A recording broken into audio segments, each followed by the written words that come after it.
اللهم صل على محمد وآل محمد. أعوذ بالله من الشيطان اللعين الرجيم. بسم الله الرحمن الرحيم. وبه نستعين. ثم الصلاة والسلام على سيدنا ونبينا وحبيب قلوبنا أبي القاسم المصطفى محمد. اللهم صل على محمد وآل محمد وآل محمد وعلى آله الطيبين الطاهرين المعصومين، لا سيما بقية الله في الأرضين أرواحنا له فداء. أما بعد، فقد قال الله سبحانه وتعالى في كتابه الكريم: بسم الله الرحمن الرحيم: وانكحوا الأيام منكم والصالحين من عبادكم وإمائكم إن يكونوا فقراء يغنيهم الله من فضله والله واسع عليم. صدق الله العلي العظيم.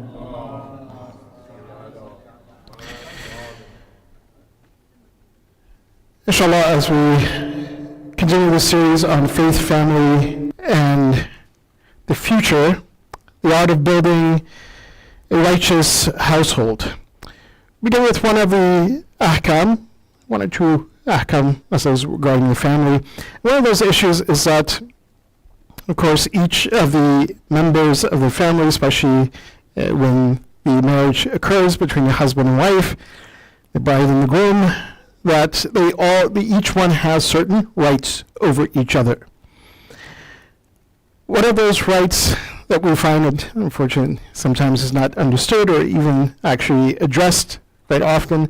That if he marries a woman, and when he marries her, or even right before the marriage, that the woman, she was someone who worked, meaning that she had a job, and she worked outside the home.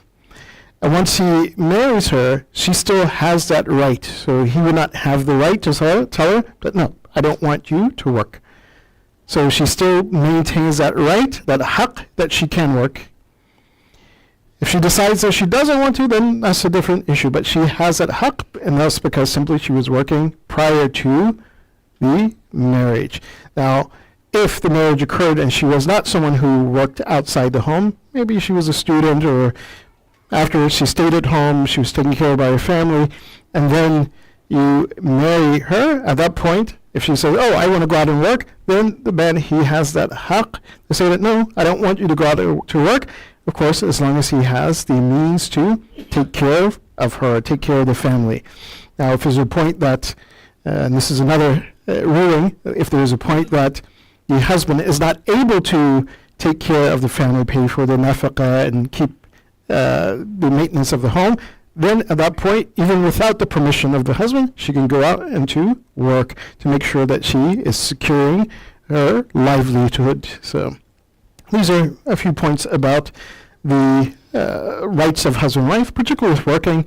And of course, the other scenario, which is kind of connected to this as well, is that if the wife, she didn't work before they got married, and so she asks for the permission that, okay, I want to go work. Although, that income was not needed for the husband in order to take care of the home, and so she took permission to work. At that point, in the middle of that position, that contract, he cannot stop her from working until the end of that contract. That contract has to be fulfilled. So the contract that is made has to be abided by. And continue our discussion with faith, family, and the future. We mentioned that how recommended it is to engage into marriage, this relationship, this union that Allah subhanahu wa ta'ala, He speaks about on multiple occasions in the Quran. But when we even look at the Sirat of the Ahlul Bayt, the Sirat of the Anbiya, alayhim afsalatu wasalam, that we find its importance. And this is why we find that even one of the wasiyah, one of the wills or the advices of Fatima Zahra sallallahu alayha, that when she was upon her deathbed, she told Ibn al-Mu'mineen, Zawwiju, that get married. That even to this point, that Fatima Zahra sallallahu alayha, she's telling her husband, yeah, I'm going to be gone, you're going to be a widower, so even though you're a widower, get married. Find a wife, so that you have this companionship. Find a wife so that also the children that you have, that you will have help raising the children, Imam Hassan, Imam Hussein, and Fatima, and Zainab al-Kubra, Zainab al-Sughra, Kulthum. So that's the importance. Only in some rare occasions do we see that among these great individuals, great personalities, that maybe a few of them did not get married. One is like Isa ibn Maryam, for example. And the reason for him not getting married is because of his da'wah, his mission that he had. Masih, and this is the name that we call Isa ibn Maryam, he's Masih. Allah subhanahu wa ta'ala calls him in the Quran. Masih means someone who is constantly traveling, someone who is going all over the place. So Isa ibn Maryam, he didn't have a house or one place that he was at. He was constantly going around, and so his risala, his mission by Allah subhanahu wa ta'ala required him to do that. And so in that situation, he did not get married. Likewise, Fatima Ma'suma salamullah alayha, the daughter of Imam Musa ibn Jafar, alayhi salatu wasalam, she's someone who also didn't get married.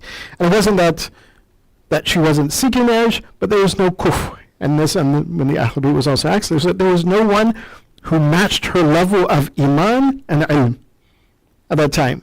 And so because of that, perhaps the individuals who would have wanted to wear until they didn't go forth. But nonetheless, she didn't have an equal that, or what is called the kufr. But those are, again, rare cases. Other than that, as we said, that institute of marriage is something that's encouraged by Allah subhanahu wa ta'ala. And in one of those verses, Allah subhanahu wa ta'ala, he says that he encourages the believers to get married. He encourages even the believers to get other individuals married. And he says that with regards to that marriage, and this sometimes, when we look at the single life and why, at least within the Western concept, why it is also considered that, oh, hey, it's okay to do, it's become normalized. Let's say financial independence. Oh, if I'm single, I'm taking care of myself. I won't have this financial burden of taking care of a family. But Allah subhanahu wa ta'ala, he says, and he addresses this in the Quran, in Surah An-Nur, verse 32, he says that get married, go forth, find a righteous spouse, a companion in life. وَإِن يَكُونُوا فُقَرَاءَ, and if you are faqir, if you don't have, يُغْنِهِمُ اللَّهُ مِنْ فَضْلِهِ, then Allah subhanahu wa ta'ala, he is the one who will give. He will give barakah. He will bring about the means of sustenance for you in your life. And he will give, because Allah, in Allah, wasi'un alim. On one hand, that what Allah subhanahu wa ta'ala has, his wealth, his treasures, is great. And he understands your situation. And so Allah subhanahu wa ta'ala will make sure that in some way or some fashion, that yes, you will be able to live. You'll be able to take care of yourself. You'll be able to take care of your family. So that's with regards to the importance of marriage, one of the ayats that speaks to that. Also, when we look at the riwayat of Ahl Bayt alayhim salatu wasalam, in the benefits and the barakah, which again tonight inshallah I'll mention most of those, several of those benefits and barakah of marriage. One of those is when Rasulullah sallallahu alayhi wa sallam, he was speaking to his companions. He says, يفتح أبواب السماء بالرحمة في أربعة مواضع. He says, so the gates of heaven, they open. The gates of heaven, they open with what? The rahmat of Allah subhanahu wa ta'ala in 4 places. And of course, this is excluding the blessed month of Ramadan, which is the Shahrul Rahmah, is a month of Rahmah. But if you want to open those gates of heaven or of Rahmah, says there's 4 places. Of course, some of those are provided by Allah subhanahu wa ta'ala, but there's one that we can do ourselves. So what are those 4 places where Allah subhanahu wa ta'ala says that Rahmah, it basically rains down, that it comes to mankind? One is عند نزول المطر, that when it rains. So the Prophet of Allah, he says that when it rains, he says at this point, he says, make dua. Udu'u Allah. When it rains. Why? Because the gates of heaven, the rahmat of Allah subhanahu wa ta'ala is coming forth. The second place is that when a child looks upon his parents, his or her parents, with rahmah, with love, and with kindness, he says this is also a place of what? The rahmat of Allah subhanahu wa ta'ala. That the heavens open up with the rahmat of Allah subhanahu wa ta'ala. In fact, even in that moment, quite often if we we have this, we look at our parents with love and kindness and respect. Quite often is a time that, yes, we make dua for our parents. That when we see them and we long for them, we have this special connection with them. It's good. Allah, protect them. And of course, when your parents see you looking at them this way, they understand that affection, that kindness. Quite often they make dua as well for their children. They make dua for their children. And that dua, especially gaining the dua of your parents, is very important. Actually, I told Sayyid Bahauddini, he says that any blessing that a person has, he says, I'm certain that is because of the dua of the parents. And any difficulty that a person has, he says, is because the absence of that dua of the parents. Absence of that dua. One of our great ulama, Allama Hilli. Now, Allama Hilli, he became a mujtahid at the age of 14. They said that when Allama Hilli, so he was buried close to the of Imam Ali alayhi salatu wasalam, close by there. But Allama Hilli, they said that when his mother passed away, and she was very elderly when she passed away. When she passed away, they said Allama Hilli, he removed his amama, he removed his cloak, and he was crying profusely. And someone asked him, they were like, and at that time he was like, like the marja of his time. And someone looked at him and said, why are you crying like this? He says, well, mashallah, she was elderly and this is going to happen. So Allama Hilli, he says, you don't understand. He says, you don't understand. If you were telling me this, he says, why? He says, because now, he says, that door of blessing and dua has now closed. He says that whatever I have now, that in my knowledge, my understanding, and so, it's because of the dua of my mother. He says, even to the point on her deathbed, I would hear her, Ya Allah, praying for me. He says, but now, it's finished. It's finished. That door has closed after dua. He says, and you tell me not to cry the way I'm crying? He says, you don't understand the barakah and blessing of that dua of the parents. So that's the second place where the gates of rahmah, the gates of heaven, it opens up for the believers. The third place is that when, and this happens at least once a year, when the doors of the Kaaba is open. So once a year, at least they open the doors of the Kaaba, they go in, they clean. It says that when that door is open, it opens the gate of rahmah from Allah subhanahu wa ta'ala upon His creation. The fourth place where the Prophet of Allah sallallahu alaihi wasallam, he stated that this is a place where the gates of heaven open up with the rahmat of Allah subhanahu wa ta'ala. He says, عند النكاح, so that when a person gets married, he says, this is a point where that door of rahmah is open. And one of the beautiful things that if we pay attention to this, and it comes across subtly, maybe we don't see it, but if you read any of the khutbah, or the khutab of the Ahlul Bayt, so usually there's that when the wedding ceremony happens, there's a khutbah that's read. And in the khutbah is a advice. So quite often when you reach to the end of that khutbah, you find that the Ahlul Bayt alayhim afsadu wasalam, they end it with wa astaghfirullah li wa lakum. So they are giving the advice to the bride and groom, and they end it with, I ask Allah subhanahu wa ta'ala for istighfar in this moment. Why? Because this is a moment of rahmah. It's a moment of barakah. So I ask Allah subhanahu wa ta'ala to forgive my sins, and I ask Allah subhanahu wa ta'ala to forgive your sins, these two individuals who are getting married. So this is one of the blessings and barakah of marriage. That when Ibn Mas'ud is kind of like, really? People are going to say that not to get married at the end of time? He says, Ya Rasulullah, you've been advising us. Another beautiful moment, which again we can kind of compare to, and there's no comparison at all, but we can kind of begin to compare it a little bit to the blessings of Ramadan. And of course, as we know that we can never count the blessings of Allah subhanahu wa ta'ala, but sometimes it's worth kind of reflecting upon those blessings, reflecting upon, this is what is said that this blessing and this barakah is like. For example, making salat in the blessed month of Ramadan, the salat that is wajib upon us.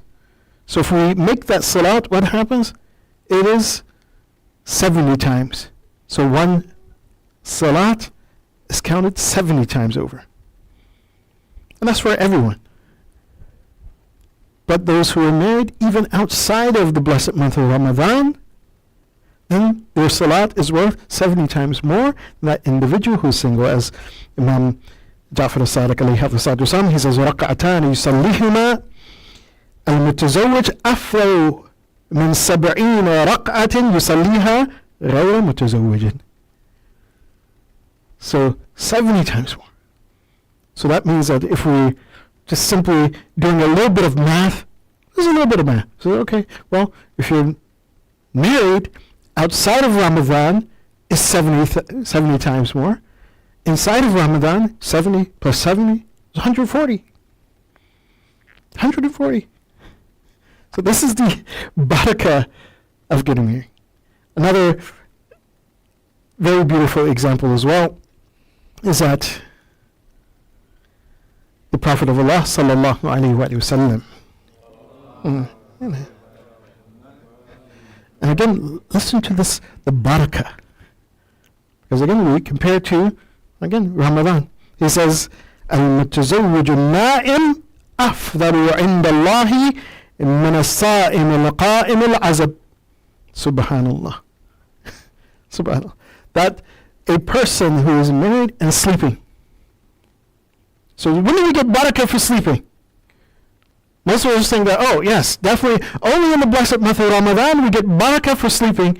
That sleep is considered to be ibadah. And of course, there's no equivalence outside of that, but nonetheless, the Prophet of Allah, he says that the person who is married and who is sleeping, أَفْضَلُ عِنْدَ اللَّهِ, is greater in the eyes of Allah subhanahu wa ta'ala than the person who is fasting and who is standing up at night to making praying, and they're single. So their sleep is more valuable in Allah. It seems like, it's like, wow, subhanAllah, that we, most of us, we wait to gain that ibadah of our salatul noam, as we can perhaps say, in Ramadan, that, okay, well, we'll sleep a long time for, why? Because as we're sleeping, it's ibadah. But if you need, again, that state of being married is precious in the eyes of Allah subhanahu wa ta'ala. And you may think, why? Why? Of course, we may not know all the details or the small reasons for that. But what comes to mind, and what came to mind as I was reading this, is as the Prophet of Allah sallallahu alaihi wasallam, he went out with a group of his companions. They were out at war. And when they were coming back from war, what did the Prophet say? He says, they were like, oh, this is a great barakah. The Prophet of Allah, he says, no, he says, that's jihad al-asghar. He says, now you're returning back to jihad al-akbar. Returning back to jihad al-akbar. Part of that jihad al-akbar is living in a marital situation. That jihad al-akbar, as we know, that is a means of honing our akhlaq, a means of controlling ourselves. That jihad al-akbar, part of it is in the house. And hopefully that jihad al-akbar in the house, it shouldn't be like the jihad that one was facing in the battlefield. But unfortunately, sometimes that happens. That people, to the point that people, they're rather, look, let me go to the war front and, maybe I'll become shaheed. And it's easy. Then they come back home and, there's constant fighting, arguing, and, God forbid it gets to the point where there's actually physical contact. And it happens. It happens. When you don't observe the adab of marriage, the etiquettes of marriage that Allah subhanahu wa ta'ala, he points out words in the Quran, the etiquettes of marriage that the Prophet of Allah and his Ahlul Bayt, alayhim salatu wasalam, that they guide us towards. Yeah, so that jihad al-akbar could be in the house. Hopefully it's the good jihad al-akbar, where the husband and wife, that they're striving together. As Allah subhanahu wa ta'ala, he points out with, the Nabi Zakaria and Yahya and his wife, يُسَارِعُونَ الخيرات. They are striving together, all together, what? In khairat, in goodness, in doing goodness. وَيَدْعُونَنَا, and they're calling, and they're making supplication. They're doing this as a collective, as a whole. That is the best jihad akbar, not the jihad that they're fighting against each other. One very interesting anecdote with regards to this. When this one companion came to Imam Hussein alayhi salatu wasalam,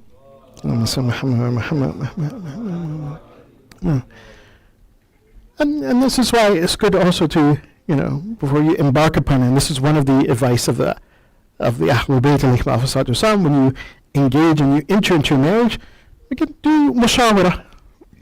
You go and you seek advice. You find out, first of all, who that person is that you're planning to marry, but then you also get advice. MashaAllah, during the lifetime of the Ahlul Bayt, some of the individuals, they would go to the Prophet, they would go to the Imams, and they would get advice. One person came to Imam Hussein. And he asked Imam Hussein, he says that, look, I've identified a person who I want to marry. So this person was very wealthy. The person that the woman that he wants to marry as well, she's very wealthy. And so he's like, well, we're kufu, we're a match. She's wealthy, I'm wealthy, we can live together and we'll prosper together. Our wealth will probably grow and this that. So Imam Hussein alayhi salatu, he told him, he says, no, don't marry them. Yes, she's a good person, but she's not for you. And so this person walked away from the advice of Imam Hussein, thinking, it's like, but yeah, why not? She's mu'mina, she's prays, fasts, mu'min. She's wealthy, I'm wealthy, I pray, I fast. He's like, yeah, I don't understand. So he marries her.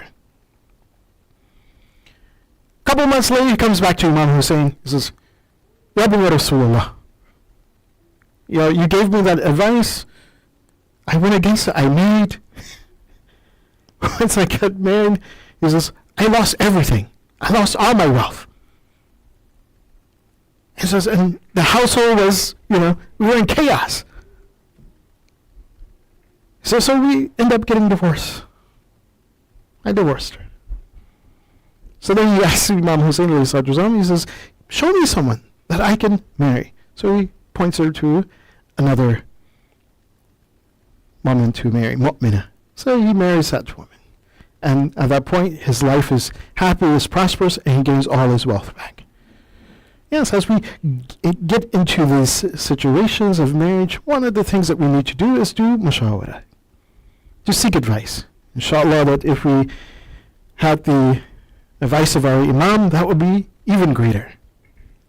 But we go into that knowing that, yes, we have challenges. Inshallah, you find someone who will live with you, who will complete you in that jihadul akbar. Not the jihad that you're fighting each other, but the jihadul akbar that you're working together to return back to Allah subhanahu wa ta'ala. And so that you may safeguard your deen. And that's the main thing you're looking for in the marriage, that you safeguard your deeds. And this is why Rasulullah said in the famous hadith that the person who marries, that individual safeguards half of their deen, nisful deen. And the other half is what? In taqwallah. That other half which is in taqwallah, that spouse that you have, is that person should be helping you in that taqwallah, reminding you of Allah subhanahu wa ta'ala. And this is, when we read the hadith of Ahlul Bayt alayhi salatu, this is also one of the criteria that they give. They say that when you return, when the husband looks at his wife, that he's reminded of Allah subhanahu wa ta'ala, reminded of his responsibility and duty to Allah subhanahu wa ta'ala. When the wife looks at the husband, she's reminded of Allah subhanahu wa ta'ala. She's reminded of her duty and responsibility to Allah subhanahu wa ta'ala. And then also to produce other mu'mineen and mu'minat, as the Prophet of Allah, he says, تَنَاكَهُ وَتَكْثُرُوا فَإِنِّي أُبَاهِي بِكُمُ الْأُمَمْ يَوْمَ الْقِيَامَةِ وَلَوْ بِالسَّقْطِ. He says that, get married and increase your progeny, so that on Yawm al-Qiyamah, he says that I will take pride in my ummah, that it will be the largest ummah among all of the anbiya. And the Prophet of Allah subhanahu wa ta'ala, when he's taking pride in that pride doesn't mean that it's arrogance, but that pride is that in his ummah, raising children, raising individuals who are following the path of Muhammad wa ala Muhammad alayhim afdal salatu wassalam. Sallu ala Muhammad wa raising those individuals who will connect with Allah subhanahu wa ta'ala. And that's why Allah subhanahu wa ta'ala very, very beautifully in the Quran, when he explains that this relationship between husband and wife, he explains it as min ayatihi. Min ayatihi. ومن آياته أن خلق لكم من أنفسكم أزواجا لتسكنوا إليها. لتسكنوا. He says that Allah subhanahu wa ta'ala, what is his sign? He has created for you from yourselves, meaning from your likes. Azwajan. He's created for you a spouse, that you may go to that spouse and you may seek tranquility. And what is an ayah?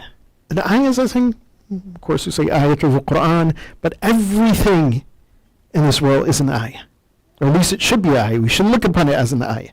Sometimes we don't, but here Allah subhanahu wa ta'ala is being very specific. Yes, when you look at your zawj, when you look at your partner in life, this is a sign of Allah subhanahu wa ta'ala. That Allah subhanahu wa ta'ala has created this barakah for you. And you should remember Allah subhanahu wa ta'ala. You should remember Allah subhanahu wa ta'ala in this ayah. Reminds me of a very beautiful story during the time of Imam Sajjad alayhi salatu wasalam. That when Allah subhanahu wa ta'ala creates this spouse for you, it's an ayah. So one individual came to the Masjid al-Nabi. He started praying, and he wasn't really paying attention to how he was praying. He just came and prayed very quickly. Allahu Akbar, Bismillah. His rakah, his ruku, his sajda was kind of all over the place. And then after he prayed, and Imam Sajjad was sitting watching this guy.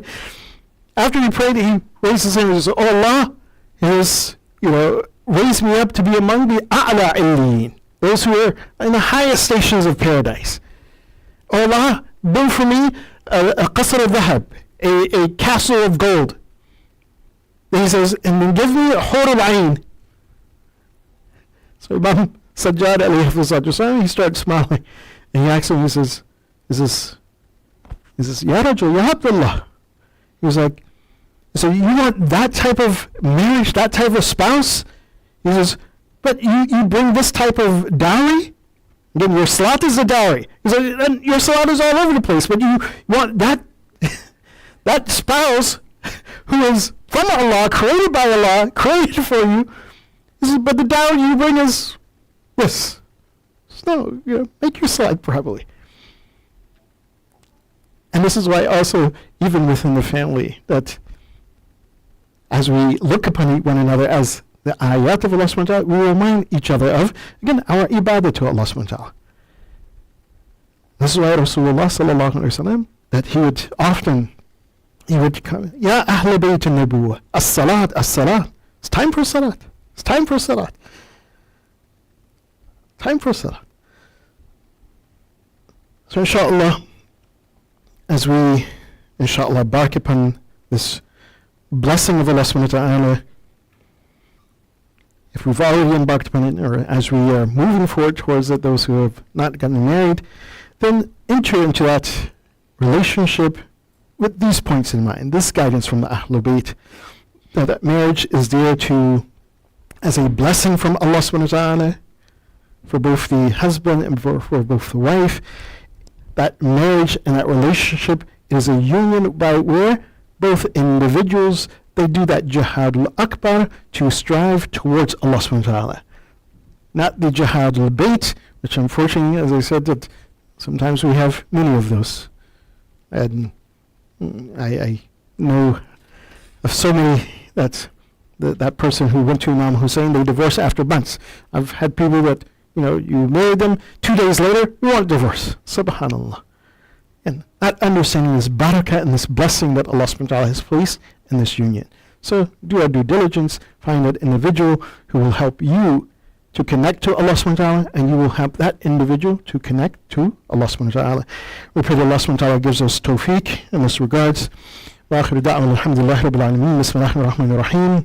اللهم كن لوليك الحجة بن الحسن صلواتك عليه وعلى آبائه في هذه الساعة وفي كل ساعة وليا وحافظا وقائدا وناصرا ودليلا ومعينا حتى